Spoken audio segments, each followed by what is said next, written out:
జోష్న వల్లే సుమిత్ర ఈ స్టేజ్ లో ఉందని డాక్టర్ ద్వారా నిజం తెలుసుకున్న దీప, జోష్న చంప పగలగొట్టిన దీప. అసలు ఇదంతా ఎలా జరగబోతుంది తెలుసుకుందాం అనుకుంటున్నారా? అయితే ఇప్పుడే మా ఛానల్ తప్పకుండా సబ్స్క్రైబ్ చేసుకుని మా వీడియోని ఒక లైక్ చేయండి. ఇక శ్రీధర్ అయితే ఎక్కడ పెట్టాను ఫైల్, పెన్ డ్రైవ్ కనిపించట్లేదు ఏంటి, ఇంతలా అసలు ఎలా మర్చిపోయాను నేను, నాకు తప్పిన మ్యాటర్ ఎవరికీ తెలియదు కదా, అలాంటిది ఇప్పుడు కనపడకుండా పోయాయంటే జోష్నయే తీసుంటుంది. నేను ఆఫీస్ లో లేదని తెలిసి తన గురించి నాకు తెలిసిపోయిందని నాకు తెలిసి ఉంటుంది. అందుకనే నా ఆఫీస్ కి వచ్చి నా ఫైల్ పెన్ డ్రైవ్ పట్టుకెళ్ళిపోయి ఉంటుంది. వదలను, ఇంకా ఎన్నెన్ని అయితే అవకాశాలు వస్తాయో అన్ని వాడుకుని నీ గురించి బయట పెడతాను అని మనసులో అనుకుంటాడు శ్రీధర్ అయితే. ఇక కార్తిక్ అయితే డల్ గా ఉండడం తోటి, ఏంటి బాబా ఎందుకు అంత డల్ గా ఉన్నావు, సుమిత్రమ్మకి ఏం కాదని చెప్పి ఇప్పుడేంటి ఇంత డల్ గా కూర్చున్నావు, చెప్పు బాబా, నీ మనసులోనే దాచేసుకోక నిజాన్ని చెప్పు అని దీప అడుగుతుంటే, ఏం చెప్పమంటావు మరదలా, ఇప్పుడు ఎంత బాధలో ఉన్నానో నీకేం తెలుసు, అత్తకి బ్లడ్ క్యాన్సర్ ఉందంట, ఆ విషయం ఇప్పుడు ఇంట్లో వాళ్ళందరికీ నేను చెప్పాలి, ఆ డాక్టర్ నాకు మాత్రమే చెప్పింది, నేను ఇంట్లో వాళ్ళందరికీ చెప్పి వాళ్ళందరినీ అత్త ట్రీట్మెంట్ ఒప్పించేలా చెయ్యాలి, ముందుగా అత్తని మార్చాలి, అత్త భయపడకుండా ఉండేలా చెయ్యాలి, అదే అత్త భయపడుతూ గానీ ఆపరేషన్ థియేటర్ లోకి వెళ్తే ఇక ఆపరేషన్ సక్సెస్ అవుతుందని గ్యారంటీ కూడా లేదు అని చెప్పి డాక్టర్లు చెప్పారు అని కార్తీక్ అంటుంటే, అవునా బావా, ఏంటి బావా నువ్వు చెప్పేది అని కార్తీక్ చెప్పిన మాటలకి దీప అయితే షాక్ అయిపోతుంది. అవును దీప, నేను చెప్పింది నిజం, అక్షరాలా నిజం, సుమిత్రమ్మకి బ్లడ్ క్యాన్సర్ వల్లే ఇలా అవుతుందంట, నోట్లోంచి రక్తం పడ్డం, అప్పుడప్పుడు తెలియకుండా కళ్ళు తిరిగి పడిపోవడం, ఇలాంటివన్నీ జరుగుతాయంట, అందుకనే ఈసారి నువ్వే జాగ్రత్తగా చూసుకొని 2 రోజులు ఆపరేషన్ అయ్యేదాకా అని కార్తీక్ చెప్తుంటే, అది నువ్వు నాకు చెప్పాలా బావా, ఖచ్చితంగా అమ్మని కంటికి రెప్పలా కాపాడుకుంటాను అని దీప అంటుంది. చూసుకో దీప, జోష్నకి దొరికింది ఛాన్స్, ఈ విషయం కానీ జోష్నకి తెలిసిందంటే సుమిత్ర అత్తని ముందే చంపేస్తుంది, అలాంటిది ఆ జోష్న, నువ్వు అందుకని కొంచెం జాగ్రత్తగా ఉండు, ఆ జోష్న వస్తే నువ్వు కొంచెం అమ్మని జాగ్రత్తగా చూసుకో అని కార్తీక్ చెప్తుంటే, అలాగే బావా, నువ్వేం భయపడకు బాధపడకు, అమ్మ ఆరోగ్యంగా తిరిగి వస్తుంది, నువ్వేం భయపడకని చెప్తున్నాను కదా. ఏంటో దేవుడు మంచి వాళ్ళకి కష్టాలు రాస్తాడు అని కార్తీక్ అనేసుకుని అక్కడి నుంచి అయితే వెళ్ళిపోతాడు. అప్పుడే ఇక దీప అయితే, అమ్మకి ఇలాంటిది ఉందని తెలిస్తే నాన్న తట్టుకోలేరు, నాన్నకు కూడా చెప్పలేదు బావా, కానీ నాకు చెప్పారు, నేను జాగ్రత్తగా ఉండాలి, ఏడుపుని కంట్రోల్ చేసుకోవాలి, అమ్మ మాటలు వింటుంటేనే నాకు ఏడుపు వచ్చేస్తుంది, ఇప్పుడు ఎలాగా అని మనసులో అనుకుంటుంది ఇంకా దీప. ఇక పార్యతమైతే జోష్న తిట్టుకుంటూ ఉంటుంది, ఏంటి గ్రాని మళ్ళీ మొదలు పెట్టావా, నీ మనవడిని నేను బయటకు తీసుకొస్తానని చెప్పాను కదా, ఎందుకని అంతలా ఇప్పుడు భయపడిపోతున్నావు అని జోష్న పార్యతను అంటుంటే, నీకేవే, నీకంటే కొంచెం కుటుంబం, సొంత రక్తం అలాంటివి ఏమీ నీకుండవు, ఆ కార్తిక్ గారు వాళ్ళ నాన్న ఎలా తీసుకొచ్చాడు బయటికి, అది బ్లడ్ అంటే, అది ప్రేమ అంటే, నీకు ఎవరు అవసరం లేదు, ఎవరు ఎలా పోయినా నీకు పర్వాలేదు, నీకు మాత్రం నీ వెనకాల డబ్బు కావాలి, నువ్వు ఎన్ని మాటలతో అయినా అందరినీ మార్చచ్చు గాని నన్ను మాత్రం నీ మాటలతో నువ్వు మార్చలేవు జోష్న, నేను మారను కూడా అని పార్యతం అంటుంది. గ్రాని ఆ గ్రహణం కాబట్టి ఇంకా మాట్లాడుతున్నాను, అదే నువ్వు ఎంత మోసం చేశావు, ఈ ఇంటాలను జైల్లో పెట్టించావని గానీ తెలుసుంటే నేను ఇంట్లోంచి బయటికి గెంటెద్దును మీ తాత అని చెప్పేసి పక్క నుంచి అయితే అంటుంది పార్యతం. ఏంటి గాని నీ ఇష్టం వచ్చినట్టు మాట్లాడుతున్నావు, వాడు సొంత తమ్ముడని చెప్పాను, అయినా సరే నువ్వు ఇంకా నమ్మకపోతే నేనేం చేయాలో చెప్పు అని. ఇదంతా చేసింది నేనని తెలిసే ఛాన్సే లేదు, ఆ కాశీగాడు చెప్పడు, ఆ వైరాగాడికి ఏమో నా దగ్గర ఆ వ్యతిరేకంగా సాక్ష్యాలు లేవు, కాబట్టి వాళ్ళు జైల్లో ఉండాల్సిందే, వాళ్ళంత సాధారణంగా బయటికి తీసుకురాలేదు గ్రాని అని ఇంకా మనసులో అనుకుంటుంది జోష్న. ఇక దీప అయితే ఇంకొక సైడ్ నుంచి అమ్మకి ఎలాగైనా క్యూర్ చేయాలి అని బాధపడుతూ ఉంటుంది.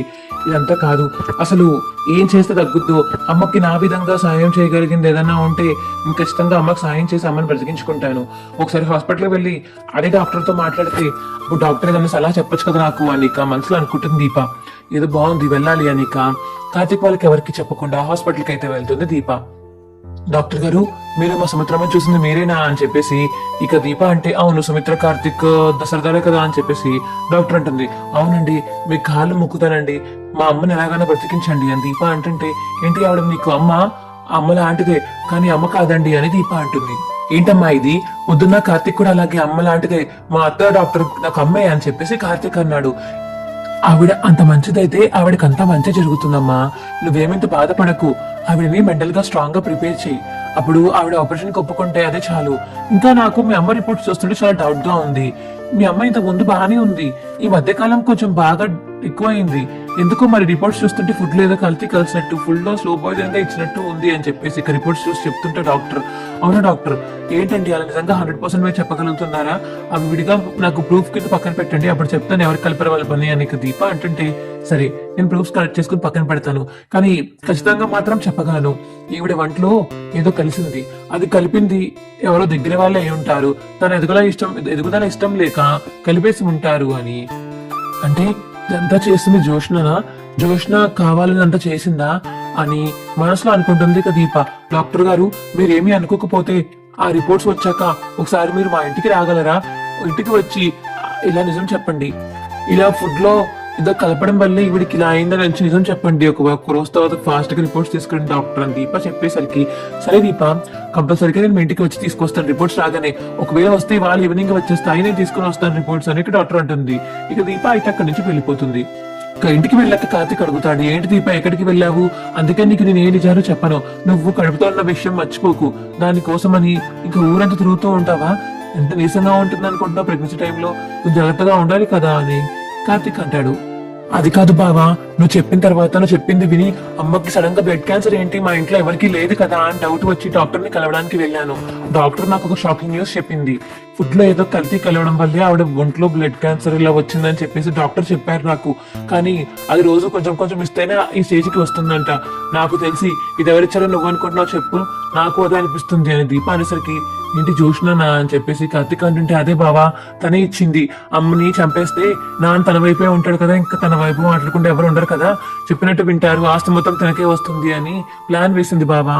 అందుకే అమ్మ విషయంలో తనకి నుంచి కూడా బాధ లేదు, అమ్మకి ఏమవుతుంది అనే విధంగా కూడా తన ఒక నిమిషం కూడా బాధపడట్లేదు అని దీప చెప్తుంది కార్తీక్. నువ్వు చెప్తుంటే నాకు కూడా నిజమే అనిపిస్తుంది దీప, నిజంగా తనే చేసి ఉంటుంది, కానీ అతను చేయాల్సిన అవసరం తనకి ఏముంది అసలు అని కార్తీక్ అయితే బాధపడుతూ ఉంటాడు. ఇక సుమిత్రను చూసి, చెప్పాను కదా బావా ఖచ్చితంగా ఆస్తి కోసమే చేస్తుంది ఈ జోష్న, లేకపోతే దొంగ మనవరాల కింద తనకు తెలుసు కూడా అక్కడ ఎందుకు ఉంటుంది ఇక, నేను సొంత మనవరాలని కూడా తనకు తెలుసు, కానీ ఎక్కడైతే ఆస్తి రాదో అందుకని కాశీని దాసుగారిని ఇద్దరిని పక్కన పెట్టి దూరం పెట్టింది, మీకు అర్థమవుతుంది కదా బావా అని చెప్పేసి దీప అంటే, సరే రిపోర్ట్స్ వచ్చాయా అని కార్తీక్ అడుగుతుంటే, టెస్ట్ చేశారంట, సాయంత్రం కదా రిపోర్ట్స్ వస్తాయంటే ఇంటికి తీసుకుని వస్తాను అని చెప్పింది డాక్టర్ అని చెప్పేసి దీప అంటుంది. ఇక సాయంత్రం అయ్యేసరికి డాక్టర్ రిపోర్ట్స్ పట్టుకుని కార్తీక్ వాళ్ళ ఇంటికి వస్తుంది. డాక్టర్ వచ్చారా, ఇంట్లో అందరికీ చెప్పండి అసలు ఎందుకు వచ్చిందో ఎలా వచ్చిందా అని దీప చెప్పేసరికి, హలో మై డియర్ ఫ్రెండ్స్, నేను డాక్టర్ని, సుమిత్ర గారిని చూసిన డాక్టర్ని. సుమిత్ర గారికి బ్లడ్ క్యాన్సర్ ఉంది, కానీ అది ఎందుకు వచ్చిందో ఎలా వచ్చిందో మీకు చెప్దాం అనుకుంటున్నాను. సుమిత్ర గారు బయట లేరు కదా, రూమ్ లో ఉన్నారు కాబట్టి మీరు మాత్రం వినాల్సిన అవసరం ఉంది. ఆవిడ ఫుడ్ లో ఎవరు కొంచెం కల్తీలాగా విషయం స్లో పాయిజన్ కలిపారు, అందుకనే ఆవిడకి ఇలా బ్లడ్ క్యాన్సర్ వచ్చింది.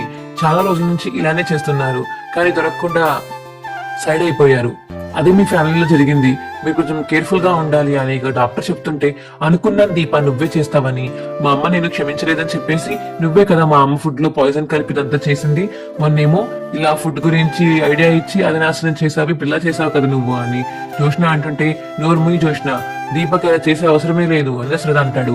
అవును డాడీ, మీ అందరూ ఇలా సపోర్ట్ చేయబట్టే దానికి ఇంత కొమ్ములు వచ్చి ఇలా చేస్తుంది, ఎవరికి తెలుసు తనే నా అమ్మకి ఇలా ఇంజెక్షన్ చేసి ఇచ్చిందేమో, పాయిజన్ ఫుడ్ చేసిందేమో, వంటలు చేసేది ఆవిడే కదా అని ఇక జోష్న అంటుంటే, అమ్మాయి గారు నేను వంట మొదలెట్టి ఎన్నో రోజులు అవ్వలేదు, కానీ మీ ఇంట్లో ఉంటున్నది ఎప్పటి నుంచో అన్నారు ఆవిడ. అంటే ఎప్పటి నుంచో అంటే మీరే ఉంటున్నారు కాబట్టి మీరు కలిపారా అని ఇక ధైర్యంగా అడుగుతుంది జోష్న అని దీప అయితే, నేనెందుకు కలుపుతాను మా అమ్మ దాంట్లో, మా అమ్మ అంటే నాకు చాలా ఇష్టం, మా అమ్మ దాంట్లో నేను కలపను అని ఇక జోష్న అంటుంది. అవునా, అలాగే ఉండండి అమ్మాయి గారు అని ఇక అందరి ముందు జోష్న అలా ఉండబెట్టి ఇక దీప అయితే జోష్న రూమ్ లోకి వెళ్ళి దానికి సంబంధించిన బాటిల్ అయితే దీపక్ కనిపిస్తుంది. ఇక బాటిల్ తీసుకుని బయటకు వస్తుంది. అమ్మాయి గారు ఇదేంటండి అని ఇక దీప అడిగేసరికి, ఇదా జస్ట్ మొబైల్ సెంటర్ది అని చెప్పేసి జోష్న అంటే, అవునా సరే అయితే అని ఇక శివనారాయణకి ఇస్తున్న బాటిల్ తీసుకెళ్లి ఇక బాటిల్ చూసి నెట్లో కొట్టి చూస్తాడికి షాక్ అయిపోతాడు శివనారాయణ. జోష్న మాత్రం అలా సైలెంట్ గా కూర్చుని ఉంటుంది. పెద్దయ్య గారు చెప్పండి, అది ఇది సంబంధించింది ఒకటేనా, నేను చెప్పింది ఈ బాటిల్ చెప్పింది ఒకటేనా అని దీప అడుగుతుంటే, అవును దీప నువ్వు చెప్పినట్టుగానే ఈ లిక్విడ్ కూడా దానికి సంబంధించింది అని శివనారాయణ అంటాడు. తాత ఏంటి తాత నువ్వు కూడా దానికి సపోర్ట్ చేస్తున్నావు అని జోష్న అంటుంటే, నోర్ముయ్ సపోర్ట్ చేయాలి అడ్డంగా నరకాల నిన్ను, ఓన్లీ పాపం బయట మీద గొడవ పడుతున్నావంటే అనుకున్నాను. కానీ సొంత ఇంట్లో ఉంటూ సొంత తల్లి మీద నువ్వు అటాక్ చేయాల్సిన అవసరం ఏముంది అసలు అని శివనారిని అడుగుతుంటే, అదేంటి తాత, ఆ ఈ రూమ్ లో ఉన్న బాటిల్ కి మా అమ్మ ఒంట్లో కలిసిన పాయిజన్ కి రెండింటికి సేమ్ పేరుంది, ఇప్పుడేమంటావు అని శివనారాయణ అంటుంటే, అది కాదు తాత నీ జోష్న అంటుంది. ఇంకా జోష్న చెంప పగల కొడుతుంది దీప. అయితే మంచి పని చేసావమ్మా, నేనే చేద్దాం అనుకున్నాను, దీన్ని ఇప్పుడు అడ్డంగా నరికేయాల్సిన తప్పని చేశాను అని శివనారాయణ అంటుంటే, ఇక జోష్న అయితే నిజం బయట పెట్టించడానికి ఇంకా జోష్న అయితే కొడుతూనే ఉంటుంది దీప. అమ్మో అనవసరంగా చేశాను, ఈ దీపతో అనవసరంగా పెట్టుకున్నాను, ఇప్పుడు నా పరిస్థితి ఏంటి అని ఇంకా భయపడుతూ వణికిపోతూ ఉంటుంది జోష్న అయితే. నిజం చెప్పు, మొన్న శ్రీధర్ మావయ్యని కూడా నీ వల్లే కదా ఇరికించావు, కాశీని అలాగే ఇరికించావు, వైరాని అలాగే ఇరికించావు, ఇవన్నీ చేసింది నువ్వే, ఇదంతా డబ్బు కోసమే కదా, అసలు నువ్వు వీళ్ళ మనవరాలువేనా అని దీప గట్టిగా అడిగేసరికి శివనారాయణ కూడా డౌట్ వచ్చి, అవును నిజంగా నా మనవరాలేనా, ఎందుకు ఇలా బిహేవ్ చేస్తుంది, సొంత కన్నతల్ని ఎవరైనా చంపుకోగలుగుతారా అని శివనారాయణ అయితే ఇక బాధపడుతూ ఉంటాడు జోష్నాన్ని చూసి. ఇలాంటి మనవరాలు నాకెందుకు వచ్చిందిరా దేవుడా అని బాధపడుతూ ఉంటాడు ఇక శివనారాయణ.